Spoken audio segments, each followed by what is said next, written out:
عمران خان یو ځلې بیا مذاکراتو ته غاړه کېښوده. بیګا چې کوم تقریر هغه کړی دی نو په هغې کې کومې خبرې مخې ته راغلي دي او بل طرف ته ملګرو زموږ چې کوم پښتانه MNA دي او د PTI چې کومې مټې دي نو د هغې حوالې سره اسد قیصر شو، مراد سعید شو، علي محمد صاحب شو، نو د هغې حوالې سره در سره هم یو څو اهم خبرې کوم. نن به ملګرو یو ځلې بیا په دغه اپډیټ باندې یو نظر په دې ویډیو کې اچو، خو ویډیو به د ملګرو سره شیر کوئ او کمنټس کې به موږ سره خپله رائے لازمي شریک کوئ. بیگا چې خان کم تقریر کړی دی او دا خبره کړې ده چې اس طرح کی غلامی کی زندگی سے بہتر ہے کہ میں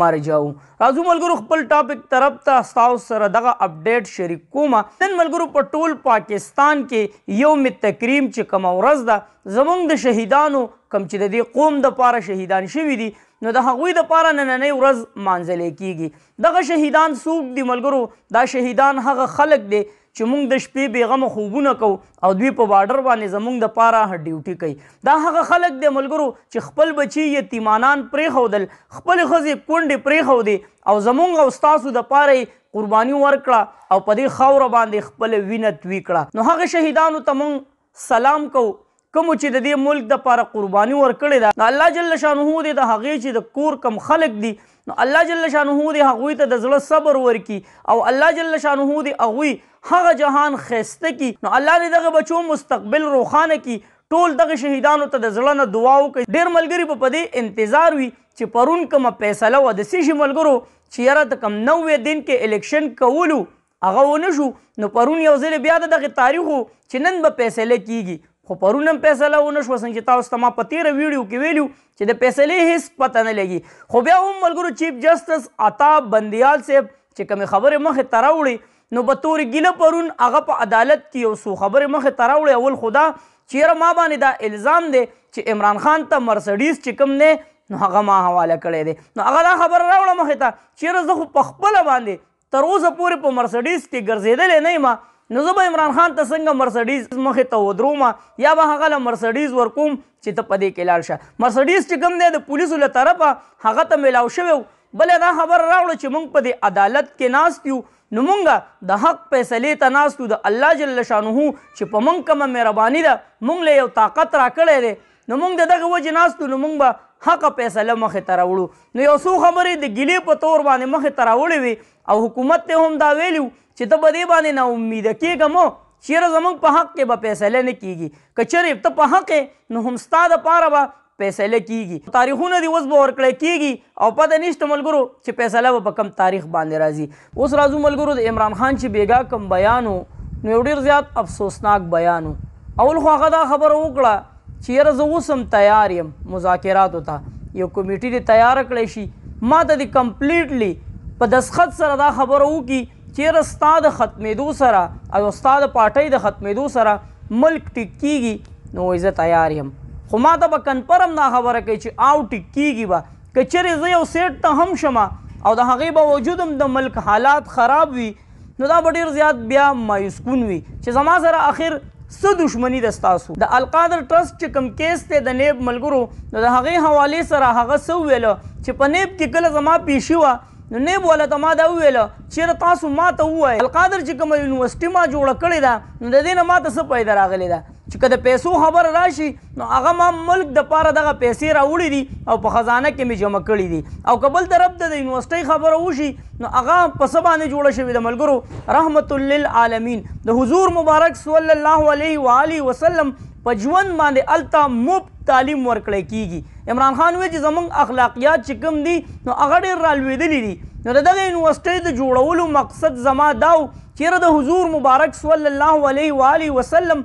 په ژوند باندې دغه چې کوم زموږ ینګ نوجوانان دي چې هغوی ته خبره کړی کیږي چې د حضور مبارک ژوند څنګه و. نو دواړو طرف ته زما خو څه پیدا ونه شوه. یو طرف ته مې د ملک سوچ وکړو چې ملک ته ډالر راغله او ملک ته پې پیدا میلاو شوه، بل طرف ته مې د نوجوان سوچ وکړو ملک ریاض حوالې سره هغه دا وویلو چې ملک ریاض له ما ولې دا ټیکه ورکړه ملک ریاض د پاکستان د ټولو نه تیزترین موږ ورته ټیکهداران وایو. خلک وایي که نه د کلي علاقه کې هم پیژني هلکه وایي د پلانکي ټیکهدار له ټیکه ورکه دا په ډېرو لږو ورځو کې بلډینګ تیاروي یا کور تیاروي. نو ملک ریاض له ما د دې وجې دغه ټیکه ورکړه. ما دا ارمان دی چې زما په حکومت کې زه په دغه یونیورسټۍ کې بهترین لیکچرران او داسې خلک کینوم چې هغه قابلان وي. نو وایي ځکه ما دغه ملک ریاض له دغه ټیکه ورکړه. نو نیب وایي ما ته وایي چې یاره په دې کې تا ته سیاسي پیدا وشوه.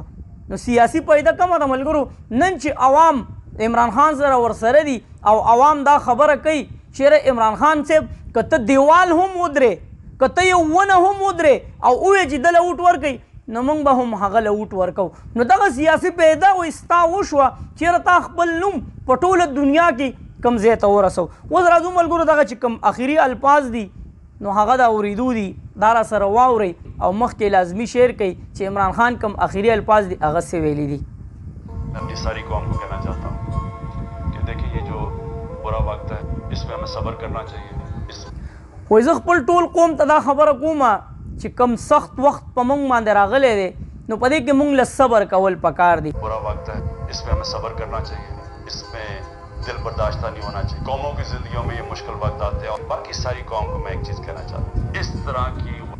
وایي چې کوم قومونه دي نو په هغې کې سختې ورځې راځي خو تاسو به زړه نه خفه کوئ دل برداشته به تاسو نه کیږئ زړه کې به دا نه راولئ چېرې دا کم حالات تیریږي د صبر نه به کار اخلئ. और बाकी सारी कौम को मैं एक चीज़ कहना चाहता हूँ इस तरह की गुलामी को कबूल करने से बेहतर है मर जाऊँ. आग का कप्तान जब तक उसके अंदर खून है वो खड़ा है. او باقي چې کوم عوام دی نو هغوی ته زه دا خبره کوم چې داسې قسم ژوند د غلامۍ تیرول د دې نه بهتره دا ده چې ماله مرګ راشي. आग का कप्तान जब तक उसके अंदर खून है वो खड़ा है. ستاسو کپتان وایي تر هغې پورې به ولاړ وي چې تر څو پورې د هغه په وجود کې وینه وي.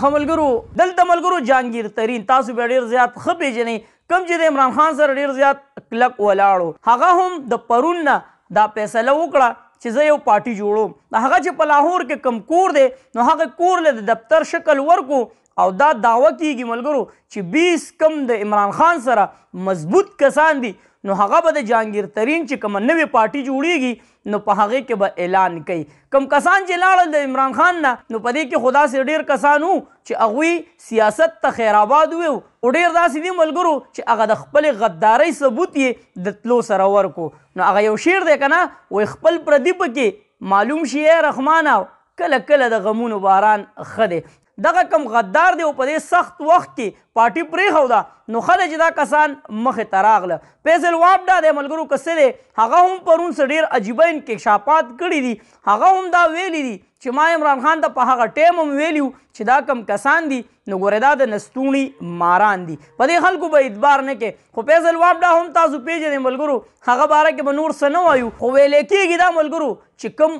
8 کسان دي نو هغې پسې ډېر زیات زور شروع دی که په زور وي که په هره طریقه وي نو چې دوی دا پارټي پرېږدي. په هغې کې څوک دي ملګرو پرون اسد عمر شاه محمود قریشي پسې هم ډېر زیات زور شروع دی خو شاه محمود قریشي خو دغه 2 ټوک الفاظ ویلي دي چې زه به د دې پارټۍ سره ورسره یم. اوس راتلونکی وخت الله خبر دی چې څه به کېږي. علي محمد مراد سعید اسد قیصر او زموږ چې کوم پښتانه دي نو د هغوی دپاره خو به زه دغه یو څو شعرونه هغوی ته ډالۍ کړم چې خپل عزت نیلام کي دغه نور دي پښتانه او ځان په غیرت وجني ګورې اور دي پښتانه او ایک د وطن خبره راغله نو بیا ګوره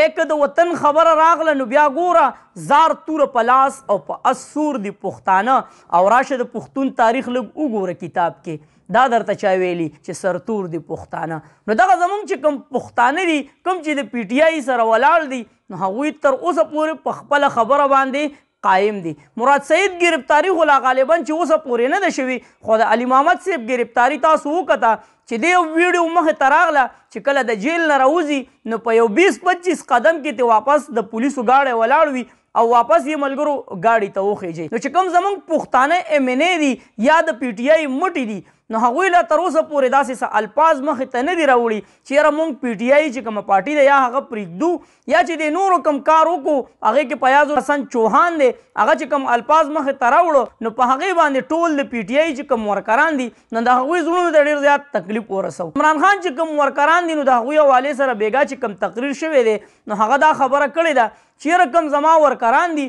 نو هغوی ته زه دغه ریکویسټ کوم چې دا وخت داسې دی چې سخت وخت دی او تاسو یو طرف ته شئ. هغه دا خبره وکړه چې افسوس خو دا دی چې دا لا څنګه مونږه په 9 مئی باندې تشدد کړی دی کوم کسان چې گرفتار شوي دي نو هغوی چې کوم تشدد کړی دی یا هغوی کوم حالات جوړ کړي په دې ملک کې نو هغه کسانو باندې جرم عاید شوی دی چې یاره دا جرمداره دي